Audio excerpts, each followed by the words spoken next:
वार्षिकोत्सव के अवसर पर विशिष्ट अतिथि के रूप में उपस्थित chairman cooperative bank Shri Jagdish Patel ji, नगर पालिका अध्यक्ष मिर्जापुर श्रीमान श्याम सुंदर केसरी जी, इस संस्था के चेयरमैन सम्माननीय श्री महेश बरनवाल जी और संस्था के निदेशक द्वय श्री विवेक बरनवाल, श्रीमती शिप्रा बरनवाल, विद्यालय के प्रधानाचार्य श्री शैलेश पांडे जी और वाइस प्रिंसिपल श्री संतोष कुमार जी,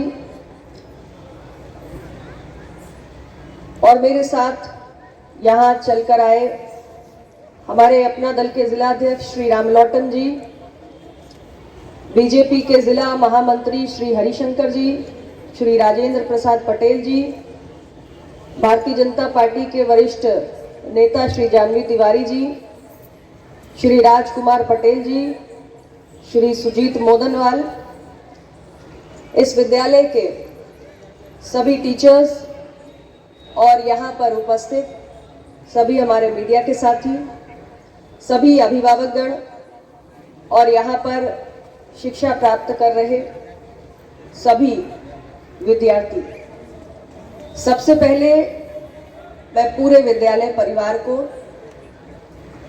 इस एनुअल फंक्शन के लिए, इस वार्षिकोत्सव के लिए बहुत ढेर सारी शुभकामनाएं देना चाहती हूँ। एनुअल फंक्शन किसी भी स्कूल फ्रैटर्निटी का सबसे महत्वपूर्ण इवेंट होता है। मैं जब आप जैसे छोटे छोटे बच्चों को देखती हूँ तो मुझे मेरे अपने स्कूल डेज याद आ जाते हैं। बच्चों में अपने एनुअल फंक्शन को लेकर बहुत एक्साइटमेंट होता था, क्योंकि आज इस एनुअल फंक्शन में भी अलग अलग क्लासेस के बहुत सारे बच्चे कल्चरल प्रोग्राम्स में पार्टिसिपेट करेंगे और ये हमारे लिए एक बहुत बड़ा अवसर होता है हमारे अंदर जो प्रतिभा है उसको प्रदर्शित करने का। और प्रदर्शित करने का किसके समक्ष? हमारे अपनों के समक्ष, हमारे बड़ों के समक्ष, हमारे माता पिता, हमारे मित्रों के, सहपाठियों के माता पिता और हमारे टीचर्स, जिनके साथ विद्यार्थी के रूप में हमारा अधिकतम समय व्यतीत होता है। स्कूल इज सेकेंड होम, ऐसा कहा जाता है। And children are like a lump of clay.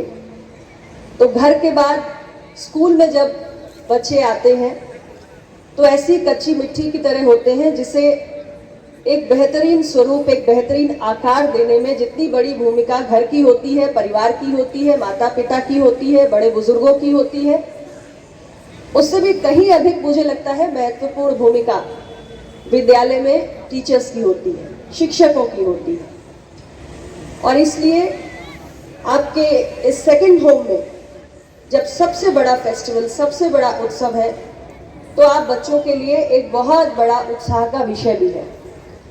मैंने अभी कल्चरल प्रोग्राम्स तो नहीं देखे, आज मेरे पास समयाभाव है, लेकिन मैंने देखा 2 बच्चियों ने हमारी बहुत अच्छा एमसी के रूप में अपनी जो भूमिका अदा की। I want to congratulate them, they have done their job very well and I am sure they will be emceeing this whole event in this beautiful manner. तो बहुत अच्छे से बच्चों को प्रशिक्षित किया जा रहा है, उसकी एक झलक जरूर मिलती है, क्योंकि एक कार्यक्रम का संचालन किस ढंग से हो रहा है इस पर एक कार्यक्रम की सफलता भी निर्भर करती है। तो एमसी के रूप में बच्चों ने बहुत बहुत अच्छा एंकरिंग का काम किया है, उनको मैं बहुत सारा शुभाशीष देना चाहती हूँ। टीचर्स को मैं जरूर कहूँगी कि हमारे सरकार अब नेशनल एजुकेशन पॉलिसी भी ला चुकी है, न्यू एजुकेशन पॉलिसी भी ला चुकी है। उसके अनुरूप हमने शिक्षा में बहुत सारे गुणात्मक सुधार करने का प्रयास किया है। कुछ छोटी छोटी बातों का ख्याल आपको भी एज टीचर्स रखना है, जिसमें एक महत्वपूर्ण बात है जो टीचर्स और बच्चों दोनों को मैं कहना चाहती हूँ। This is the most important period of your life because this is the period of learning. ये जो आपका समय है ना, your school time, your college days, this is the best period of your life. जब आप इससे बाहर होंगे, जब आप ये समय पीछे छूट जाएगा, तब आपको समझ में आएगा कि ये दिन कितने सुंदर थे, कितने खूबसूरत थे। These were the happy days and the best days. तो इस पीरियड को बहुत एंजॉय करना है, ये बेस्ट पीरियड ऑफ लाइफ है। But this, as like I said before, this is also the period of learning. आपके स्कूल डेज, आपके कॉलेज डेज, ये आपकी फाउंडेशन बनाते हैं। और किसी भी बिल्डिंग को हम देखते हैं ना, एक बिल्डिंग मजबूत होती है जब उसकी फाउंडेशन स्ट्रांग होती है। तो स्कूल और कॉलेज, हमारे इंस्टीट्यूशंस जिनसे हम पढ़ के निकलते हैं, वो हमारी फाउंडेशन को क्रिएट करते हैं। तो मैं टीचर्स को कहना चाहती हूँ कि ये फाउंडेशन बहुत स्ट्रांग होनी चाहिए। और फाउंडेशन स्ट्रांग करने की जब बात मैं करती हूँ, तो मैं सिर्फ एकेडमिक नॉलेज की बात नहीं कर रही हूँ, क्योंकि इंस्टीट्यूशंस जब एक पर्सनालिटी को बनाते हैं, एक पर्सनालिटी को क्रिएट करते हैं, बच्चों के व्यक्तित्व का निर्माण करते हैं, तो उस व्यक्तित्व के कई पहलू होते हैं। और वो पहलू सिर्फ हमारी एकेडमिक नॉलेज से, हमारे इंटेलेक्ट से तय नहीं होता है, बल्कि हमारे अपने मॉरल वैल्यू, हमारे कैरेक्टर फॉर्मेशन और हमारे ओवरऑल पर्सनालिटी डेवलपमेंट से तय होता है। इसलिए पहली बात तो हमें ये ध्यान रखनी है कि शिक्षा का अल्टीमेट उद्देश्य एक बेहतर इंसान बनना है। हम बहुत इंटेलिजेंट हो सकते हैं, हम बहुत हाई ग्रेड प्राप्त करने वाले स्टूडेंट हो सकते हैं, लेकिन जीवन का उद्देश्य होता है, the aim, the goal of life should be to be the best person that you are capable of becoming, which comes not just with the academic knowledge of subjects, but also with the moral values that we imbibe in ourselves as we grow up. इसलिए बच्चों के character formation पे, right kind of value system देने पे हमारा focus होना चाहिए। और इसमें मैं ज़रूर कहूँगी कि we must practice what we preach as teachers, as parents. अगर हम बच्चों के अंदर right kind of value system को इनकलकेट करना चाहते हैं, तो हमें स्वयं को एक उदाहरण के रूप में प्रस्तुत करना है। अगर एज पेरेंट्स, एज टीचर्स हम खुद एक सही वैल्यू सिस्टम को फॉलो नहीं करते हैं, तो केवल बच्चों को प्रीच करने से काम नहीं चलेगा। Children are very observant, children are very intelligent, and they pick up cues which you may not be even aware of. So it's important, like I said before, that we must practice what we preach. Second thing, मैं आप सभी से कहना चाहूँगी कि बच्चों को इसी उम्र से, जब हम एक बेहतर इंसान बनाने की बात करते हैं, तो ज़रूरी है कि हम उन्हें सामाजिकता का भी अनुभव दें। यानी हमारे आसपास का समाज कैसा है, हमारे समाज में कितने वेरिएशंस हैं, उसका एक्सपोजर देना भी ज़रूरी है। बेहतर इंसान वो तब बनेंगे जब वो संवेदनशील बनेंगे, और संवेदनशीलता आती है एक्सपोजर से। इसलिए कम्युनिटी सर्विस बहुत इंपॉर्टेंट है। मैं आपसे आग्रह करूंगी कि स्कूल में आप जो भी कैरिकुलम बच्चों के लिए बनाते हैं, उसमें कम्युनिटी सर्विस को ज़रूर शामिल करिए। बच्चे स्कूल प्रीमाइसेस से निकलें, बच्चे कम्युनिटी सर्विस की एक्टिविटीज़ में ज़रूर इन्वॉल्व हों। गरीबों की मदद करना, दिव्यांगों की मदद करना, पुअर की मदद करना, एज्ड की मदद करना, ये सब बच्चों के अंदर जो संस्कार होते हैं, ये हमें इसी उम्र से सिखाने की ज़रूरत है। We have to teach them, उनको हमें सिखाना होगा कि हमें स्ट्रे कैटल के साथ कैसे पेश आना चाहिए, है ना। सड़क पर एक स्ट्रे डॉग है, तो उसको लात मारना, उसको किक करना, ये तो सही बिहेवियर नहीं होगा। This is not the right kind of behaviour. सड़क पे अगर कोई पशु बीमार है, तो हम कैसे उसकी मदद कर सकते हैं, बिकॉज इस पूरे प्लैनेट के लिए हमें अपनी रिस्पॉन्सिबिलिटी समझनी है। And everybody is a unit in this planet, it is not just human beings. हमारे फल फूल, वनस्पति, पशु, जीव, पक्षी, सब कुछ इसी प्लैनेट को बनाते हैं, और हमारा जो सर्वाइवल होता है वो एक दूसरे से जुड़ा होता है। तो मैं आपको आज के इस मौके पर ज़रूर ये आग्रह करना चाहूँगी कि किसी भी प्रकार की कम्युनिटी सर्विस का एक्सपोजर आप बच्चों को ज़रूर दें। जैसे दिव्यांग हैं, हमारे सोसाइटी में कितने सारे दिव्यांग हैं, बच्चे उनकी कैसे मदद कर सकते हैं। These are the kind of value systems we need to inculcate in our children from this age. This is the right age. जब फल पूरा पककर तैयार हो जाएगा, मटका पूरा पक्का बन के तैयार हो जाएगा, तब उसमें परिवर्तन नहीं हो सकता।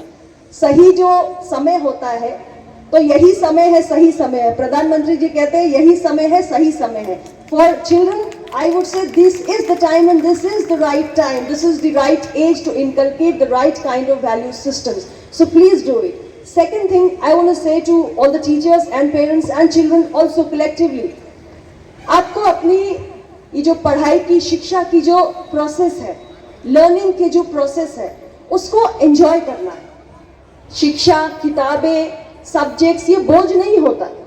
अपने स्टडीज को हमें इंटरेस्टिंग बनाना है और उसके लिए हमें एफर्ट्स ये करने होंगे कि पढ़ाई को पहले तो हम कोई पढ़ाई को लेकर स्ट्रेस ना रखें। ये माता पिता की भी जिम्मेदारी है, टीचर्स का भी दायित्व है कि पढ़ाई को लेकर बच्चों के मन में स्ट्रेस मत क्रिएट करिए, बल्कि शिक्षा को, लर्निंग प्रोसेस को हम एंजॉयबल कैसे बना सकते हैं, रोचक कैसे बना सकते हैं, हमें इसकी कोशिश करनी चाहिए। और उसके लिए practical learning is very important.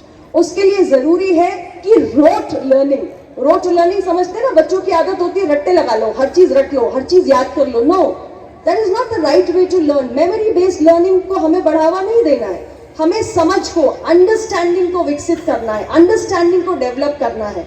तो किसी भी सब्जेक्ट को यदि रोचक बनाना है तो हमें इस बात का विशेष ध्यान देना चाहिए कि कुछ बच्चे ऐसे तो नहीं हैं जो विषय को समझने के बजाय उसको याद करने में ज्यादा अपनी एनर्जी लगाते हैं, क्योंकि उनको लगता है कि एग्जाम में मुझे याद नहीं आएगा तो मैं रिप्रोड्यूस कैसे करूंगा ऑन पेपर, फिर मेरे तो मार्क्स कम हो जाएंगे। सो इट्स इंपॉर्टेंट कि हम बच्चों को हमेशा से बताएं कि जब आप किसी कॉन्सेप्ट को, किसी सब्जेक्ट को समझते हो, उसके एसेंस को समझते हो, तब आपको याद रखने की जरूरत नहीं होती है, बिकॉज ये actually start understanding everything.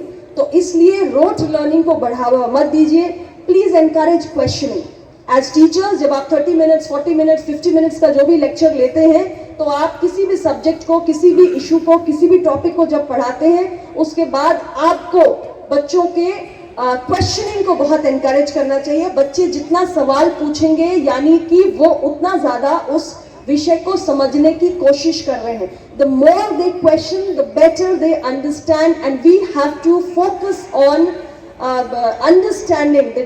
understanding a particular issue, any specific topic. So which is why I'm requesting all the teachers, please keep few minutes in the end when you explain, when you teach any particular topic, please keep say 5 minutes, 7 minutes, whatever possible for questioning. And it should be a two-way dialogue. Teachers कुछ पढ़ाते हैं, बच्चों को सवाल भी पूछने चाहिए और बच्चों के सवालों को पेरेंट्स भी एंटरटेन करें। बहुत सारे पेरेंट्स को पसंद नहीं होता बच्चे बहुत सवाल करें, बट इट्स गुड। अगर आप अपने बच्चे की एक हेल्दी ग्रोथ चाहते हैं, अगर आप चाहते हैं कि आपके बच्चे का पर्सनैलिटी डेवलपमेंट बहुत बैलेंस्ड हो, तो इसलिए आपको एज पेरेंट्स भी उनकी क्वेश्चनिंग की टेंडेंसी को, उनके साइंटिफिक टेम्पर को हमेशा प्रमोट करना चाहिए, हमेशा एनकरेज करना चाहिए। बच्चों से मैं एक और बात करूंगी, I have a lot to talk but I will not take much time, I have to reach somewhere. मैं बच्चों से कहना चाहती हूँ, time management and discipline is extremely important. जिंदगी में हम कहीं भी हो, टाइम मैनेजमेंट और डिसिप्लिन के बिना हमें डिजायर्ड रिजल्ट्स नहीं मिल सकते हैं। और आपको जीवन में कुछ भी करना है, you may have different dreams, different ambitions, आपके अलग सपने हो सकते हैं, अलग आपके ख्वाब हो सकते हैं, आपकी अलग महत्वाकांक्षाएं हो सकती है। कोई बच्चा कुछ करना चाहेगा, कोई बच्चा किसी और फील्ड में जाना चाहेगा, लेकिन हमारे अपने किसी भी करियर में ही नहीं बल्कि अपने पर्सनल लाइफ में भी सफलता का मंत्र होता है टाइम मैनेजमेंट और डिसिप्लिन। जब हमारी लाइफ में कोई डिसिप्लिन नहीं होता है, जब हम समय की कीमत नहीं समझते हैं, तो हमारा बहुत सारा काम, बहुत कुछ जीवन में डिरेल हो जाता है। जब आप बड़े होगे, अभी तो आप स्कूल में पढ़ रहे हो, फिर आप कॉलेज में जाओगे, अभी तो मौज मस्ती करने का समय, अभी तो माता पिता सारी रिस्पॉन्सिबिलिटीज उठा रहे हैं। But once your school time is over, your college time is over, you're into a job, you're into your work, जब आपके पेरेंट्स आपकी रिस्पॉन्सिबिलिटी नहीं उठा रहे होंगे बल्कि आप स्वयं अपनी सारी जिम्मेदारी उठा रहे होंगे, और जितने भी चैलेंजेस आपके वर्क स्फीयर में, आपके पर्सनल लाइफ में आते हैं, उसको आप अकेले डील कर रहे होंगे, तब आपको समझ में